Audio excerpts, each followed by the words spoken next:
प्रारंभिक जीवन और संघर्ष में अब्दुल कलाम का जन्म 15 अक्टूबर 1931 को तमिलनाडु के रामेश्वरम में हुआ था। उनका परिवार एक साधारण और निर्धन परिवार था। उनके पिता जैनुल आबदीन एक नाविक थे और उनकी मां आशियम्मा एक गृहिणी थी। डॉक्टर कलाम ने अपने प्रारंभिक जीवन में अनेक आर्थिक कठिनाइयों का सामना किया। वे अपने पिता की मदद करने के लिए अखबार बेचते थे। डॉक्टर कलाम का बचपन संघर्षपूर्ण था, लेकिन उन्होंने कभी भी हार नहीं मानी। उनके पिता ने उन्हें सिखाया कि कठिनाइयों से घबराना नहीं चाहिए, बल्कि उनका सामना करना चाहिए। उन्होंने अपनी शिक्षा के प्रति गंभीरता से ध्यान दिया और हमेशा अच्छे अंक प्राप्त किए। डॉक्टर कलाम ने अपनी प्रारंभिक शिक्षा रामनाथपुरम के श्वार्ट्ज हाई स्कूल से पूरी की। इसके बाद उन्होंने तिरुचिरापल्ली के सेंट जोसेफ कॉलेज से भौतिकी में स्नातक की डिग्री प्राप्त की। उनकी विज्ञान और गणित में गहरी रुचि थी, जिसने उन्हें एरोनॉटिकल इंजीनियरिंग में करियर बनाने के लिए प्रेरित किया। उन्होंने Madras institute of technology MIT में दाखिला लिया और वहां से एरोनॉटिकल इंजीनियरिंग की डिग्री प्राप्त की।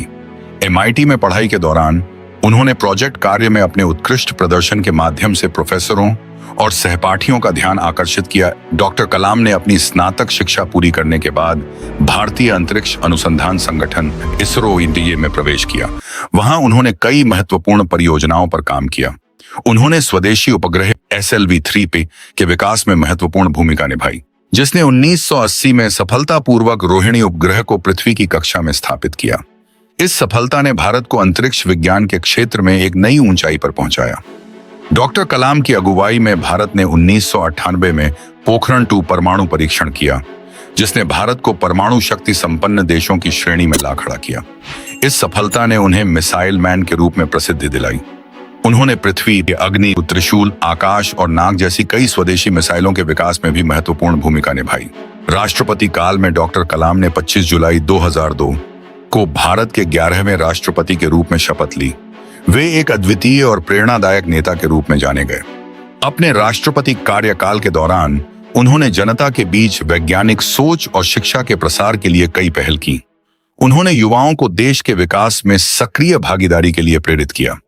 डॉक्टर कलाम ने राष्ट्रपति भवन को आम जनता के लिए खोल दिया और विद्यार्थियों के साथ संवाद स्थापित करने के लिए कई कार्यक्रम आयोजित किए। उनका मानना था कि युवा ही देश का भविष्य हैं और उन्होंने हमेशा उनके सशक्तिकरण पर जोर दिया। प्रेरणादायक विचार और साहित्यिक योगदान में डॉक्टर कलाम एक महान वैज्ञानिक, शिक्षक और लेखक थे। उन्होंने कई प्रेरणादायक किताबें लिखी, जिनमें wings of fire, India 2020, a vision for the new millennium, ignited minds, my journey और टर्निंग पॉइंट्स शामिल हैं। उनकी लेखनी में उन्होंने अपने जीवन के अनुभवों, विचारों और दृष्टिकोण को साझा किया है, जो युवाओं के लिए एक प्रेरणा स्रोत बना। उनका मानना था कि सपना देखना और उसे साकार करने के लिए कड़ी मेहनत करना ही सफलता का मूल मंत्र है।